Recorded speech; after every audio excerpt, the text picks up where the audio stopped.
Oke, si burung pinik Komandan Marco. Ya, nama yang tentunya tak asing lagi nih dan begitu populer dalam kisah bajak laut One Piece ini. Dari sekian banyak karakter di eranya nih, Akagami faktanya pernah meminta Marco bergabung dalam krunya di Rambut Merah. Kisah pertempuran besar Marineford adalah bukti nyata betapa hebatnya sang jenderal abadi itu. Kuzan, Kizaru, bahkan Akainu semuanya dihadapi oleh Marco. Dari track recordnya sendiri di masa lalu, orang ini bahkan sudah berani berhadapan dengan sang raja kegelapan waktu itu, Meo Silver. Nah sekarang nih setelah pertempurannya di Wano Kuni itu pun ia pun juga telah mengajar King serta Queen apa yang akan dilakukan Marco the Phoenix selanjutnya nih. Ada sebuah harapan kala itu, meskipun aku terlambat, aku akan selalu membantu kru Mugiwara. Aku melihat sekarang sebagai warisan dari saudaraku Portgas Dies. Dimanapun berada, jika ia membutuhkanku, aku akan segera terbang ke sana. Itu adalah pesan nih. Sungguh keberuntungan besar bagi kru Thousand Sunny jika Jenderal Excalibur Marco itu selalu membantunya. Ini adalah kisah perjalanan sang burung phoenix nih, orang yang memiliki Devil Fruit Mythical Zone fenomenal. Seseorang yang seorang diri pun begitu ditakuti keberadaannya, serta hubungan dia dengan karakter-karakter penting di dunia bajak laut itu sendiri. Fusio Marco. Kita mulai.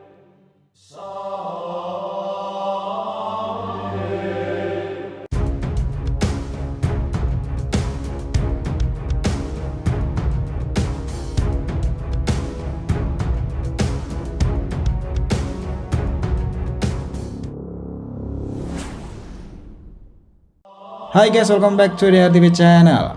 Nah kali ini kita akan membahas ini mengenai berbagai macam spekulasi tentang perjalanan selanjutnya sang jenderal abadi itu, Marco the Phoenix, setelah misinya selesai di Wano Kuni.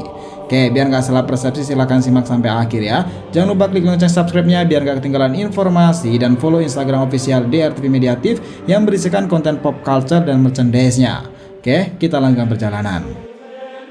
Nah, kisah Marco tidak lengkap jika tidak memulai dari latar belakangnya. Konon di era generasi terburuk di masa lalu, bermunculan nama-nama mentereng di daftarnya, Mihawk, Akagami, Ben Beckman, Kaido, dan tentunya salah satunya adalah Marco.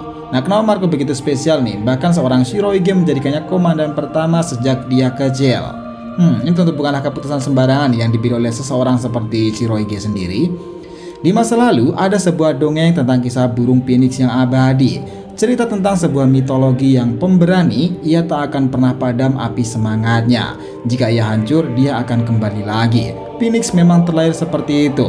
Ada masanya ia tenggelam dan ada masanya pula ia terlahir kembali. Nah, sampai saat ini Marco memang sudah bukan lagi anggota bajak laut Whitebeard nih, tetapi dia tetaplah seorang berjiwa komandan tempur, orang yang selevel dengan para admiral. Bahkan Big Mom sendiri mengakui betapa hebatnya komandan tempur seorang Marco. Nah, sekarang pertanyaannya, setelah ia akhirnya membantu Luffy di Wano Kuni ini dan kehadirannya benar-benar mengubah jalannya pertempuran, dia adalah orang yang membawa Zoro membantu Luffy melawan Kaido ketika menerbakannya kala itu, atau bahkan membantu Sanji dalam menyelamatkan Momonosuke. Nah, puncaknya Marco ini sempat meladeni dua orang jenderal nih, nomor 1 dan juga nomor 2, yaitu King dan juga Queen seorang diri. Nah, tahu hebatnya Marco begitu superior nih dan membuat dua jenderal itu heran seberapa abadinya sih burung pinik yang satu itu. Nah, sekarang setelah Kaido berhasil ditumbangkan nih dan bahkan Big Mom juga sudah kalah, jalan apa yang akan dipilih oleh Marco selanjutnya? Dari beberapa teori memang ada beberapa penjelasan nih kemana perginya selanjutnya kisah Marco itu akan berlabuh. Nah, bahkan ini sebenarnya juga sempat dimunculkan seseorang yang begitu menginginkannya, dimana keberadaan Marco tentu membuat sebuah keberuntungan besar bagi bajak laut yang berhasil merekrutnya. Dia seorang diri saja sudah begitu merepotkan dan mampu mengajar satu armada angkatan laut besar. Pertama adalah berlabuh ke Mugiwara. Ini memang begitu relate sih dan bisa aja masuk akal, dimana perjalanan selanjutnya Marco adalah bergabung ke kelompok Mugiwara Luffy. Nah, seperti yang kita tahu, Marco selalu menganggap jika Luffy itu adalah warisan Portgas Dies saudaranya dalam kapal Moby Dick dahulu. Itulah kenapa dimanapun Luffy berada, jika ia meminta bantuan, dia pasti akan terbang ke sana, dan begitulah yang terjadi di Wano Kuni ini. Satu hal yang mungkin membuat Marco bergabung dengan kru Luffy lagi adalah dia begitu menyukai para anggota kru Thousand Sunny tersebut yang menurutnya mereka begitu konyol konyol dan menarik. Tetapi di samping itu begitu menghargai kaptennya sendiri yang memiliki impian besar menjadi sang raja bajak laut. Kami berspekulasi nih, Marco itu akan tetap menjadi bagian dari Mugiwara Pirates, tetapi dia akan berada di eksternal anggota. Dia mungkin tidak akan benar-benar bergabung menjadi seorang nakama Luffy seperti halnya Yamato kala itu, tetapi dia adalah aliansi terbesar yang selalu siap jika dibutuhkan. Nah, kemungkinan posisi yang pas untuk Marco itu selanjutnya dalam kisah Mugiwara akan seperti itu.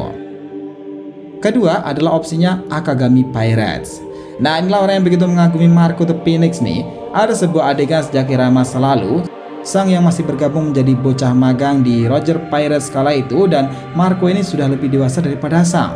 Bahkan beberapa kali ia melihat aksi seorang Marco yang berani-beraninya melawan orang sekaliber Dark King Silver Relic.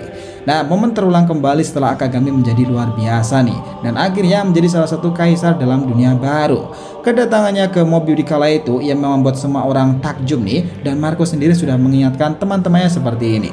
Untuk kalian bermental lemah sebaiknya jaga jarak dengan Akagami. Dan benar saja, semua orang terkena haki raja dan pingsan, tetapi tidak untuk Marco nih. Saya melihat itu langsung mengatakan, bukankah kau Marco ya? Bagaimana kalau kau bergabung ke dalam kruku? Ya, itu adalah perkataan sang sendiri yang ingin Marco menjadi bagian dari nakamanya. Kita tahu kala itu bahwa kedua orang ini itu tidak ada konflik sama sekali. Sang yang dikenal begitu hormat kepada siapapun itu tanpa menghargai Marco setelah ikut membantu mereka menguburkan Shirohige dan juga Portgas Diaz.